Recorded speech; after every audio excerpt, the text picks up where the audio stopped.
친구들 안녕하세요. 즐거운 주일학교 시간입니다.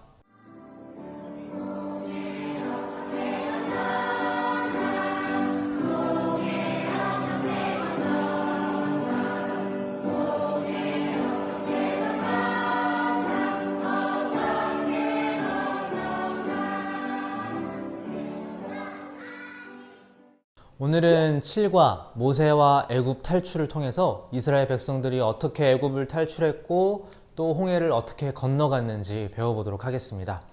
너무 잘 아는 말씀이겠지만 그래도 집중해서 잘 들어주세요. 먼저 지난 시간 복습을 해볼까요? 하나님께서 애굽 땅에 무려 9가지의 재앙을 내리셨죠? 9번의 재앙을 통해서 하나님께서 얼마나 능력이 많으신 분이신지 모든 사람들에게 보여주셨고 또 이스라엘 백성들을 애굽 백성들과 구별하심으로써 하나님께서 얼마나 이 이스라엘 백성들을 사랑하고 계시는지 알려주셨어요. 9번의 기회가 주어졌을 때 바로가 그 고집을 꺾었으면 참 좋았을 텐데 바로는 그 고집을 꺾지 않았죠. 그래서 결국에 10번째 재앙까지 당하게 되었어요. 이스라엘 백성들은 하나님께서 말씀해 주신 방법대로 문 인방과 설주에 양의 피를 발라서 재앙을 피할 수 있었는데 바로의 장자는 어떻게 됐죠? 그 당시 세계 최고의 권력과 가장 뛰어난 군대를 보유했던 바로는 하나님의 말씀을 믿지 않고 무시했기 때문에 10번째 재앙이 내리던 밤에 사랑하는 장자를 잃고 말았어요. 마지막 재앙을 경험한 뒤에야 바로는 하나님의 말씀대로 이스라엘 백성들을 보내주기로 결정했어요. 바로가 그날 밤에 모세를 불러서 너와 너희 백성들은 이제 애굽 땅을 떠나라. 가서 너희가 말한 대로 여호와를 섬겨라 이렇게 말했어요. 장자를 잃어버렸던 이 애굽 땅의 수많은 사람들도 이제는 이스라엘 백성들이 어서 빨리 애굽 땅을 떠나주기를 바랬어요.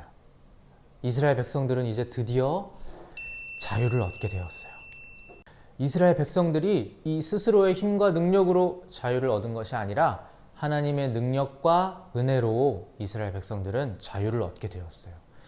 이스라엘 백성들은 미리 떠날 준비를 어느 정도 하고 있긴 했지만 서둘러서 애굽 땅을 빠져나와야 했기 때문에 아마 정신이 없었을 거예요.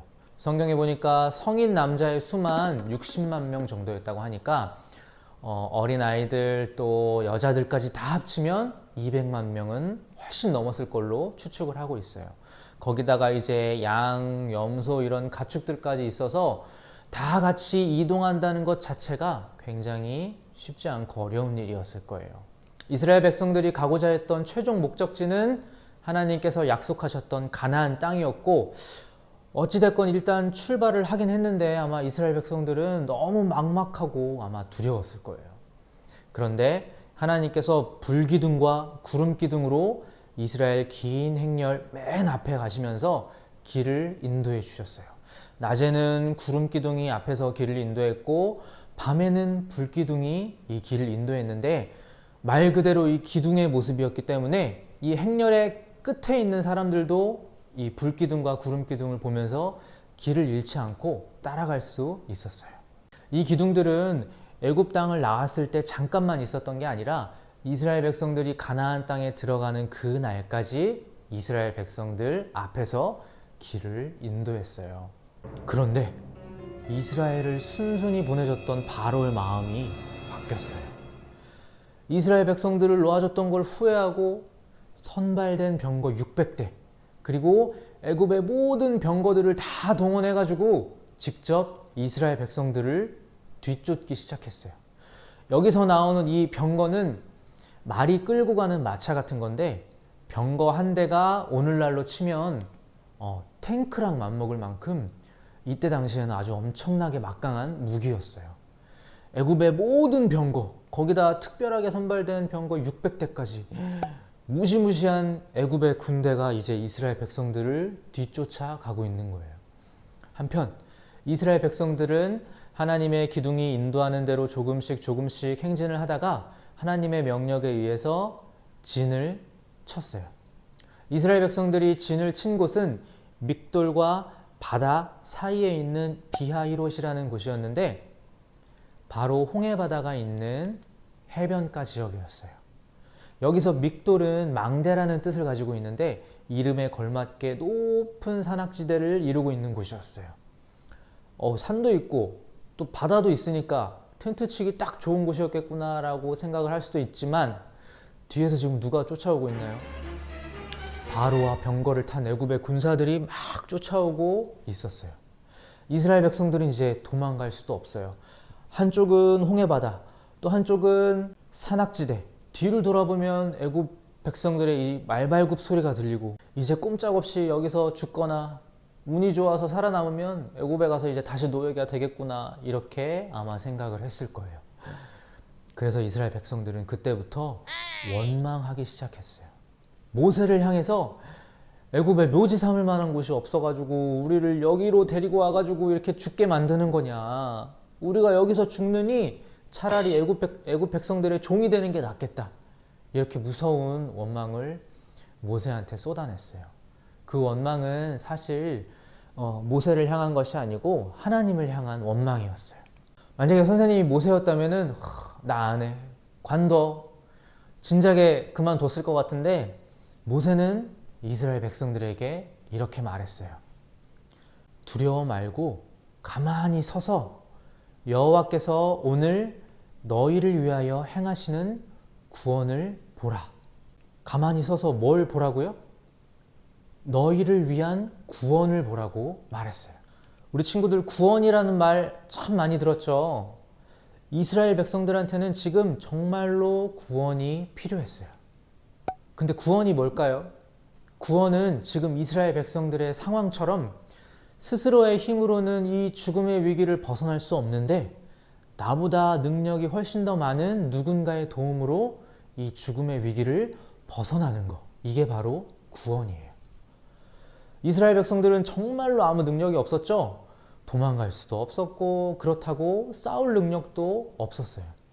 사실 애굽에서 10가지 재앙을 통과해가지고 여기까지 온 것도 이스라엘 백성들이 능력이 있어서가 아니고 하나님의 능력 덕분이었어요. 이제 모세가 바다를 향해서 손을 펼쳤더니 하나님께서 준비하신 큰 바람이 불어서 바닷물을 가르고 길을 냈어요.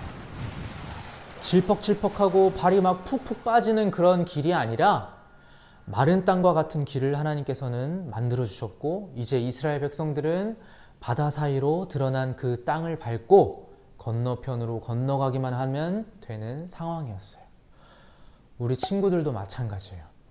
친구들은 아무리 노력해도 이 스스로의 힘으로 죄의 심판을 피할 수 없는 상황이었는데 하나님께서 이 땅에 보내주신 예수 그리스도에게 하나님께서 대신 심판을 내리셨고 피를 흘리게 하셔서 구원의 길을 다 준비해 놓으셨어요. 우리 집집마다 발라진 그 어린 양의 피 덕분에 그 집에 있는 사람들이 재앙을 넘어갔죠. 그게 바로 유월절이었죠. 십자가에서 친구들을 위해서 흘려주신 예수님의 피 덕분에 우리 친구들은 이제 구원을 받을 수 있게 된 거예요. 이제 이스라엘 백성들은 할 일이 뭐가 남아있죠? 할 일이 아무것도 없었어요. 그냥 하나님께서 만들어 놓으신 그 길을 믿고 발로 밟고 건너가기만 하면 되는 상황이었어요. 우리 친구들은 할 일이 뭐가 남아있나요? 구원받기 위해서. 우리 친구들도 할 일이 없어요. 아무것도 없어요. 이미 바닷물이 갈라져서 길이 만들어진 것처럼 예수님께서 이미 십자가에서 대신 벌을 받아주셨고 우리 친구들을 위해서 피를 대신 흘려주셨어요. 이 사실을 우리 친구들이 마음으로 믿고 의지하기만 하면 우리 친구들도 구원을 받는 거예요. 이제 이스라엘 백성들이 바닷길을 다 통과하고 뒤에 이어서 쫓아오던 바로의 군대가 바다로 들어오자 멈춰있던 바닷물이 흐르고 애굽의 그 뛰어났던 군대는 이제 바닷속으로 흔적도 없이 사라졌어요. 이스라엘 백성들이 구원을 받았던 것처럼 우리 친구들도 한 사람도 빠짐없이 구원을 받았으면 좋겠어요. 이번 주 요절 말씀은 바로 이 말씀입니다.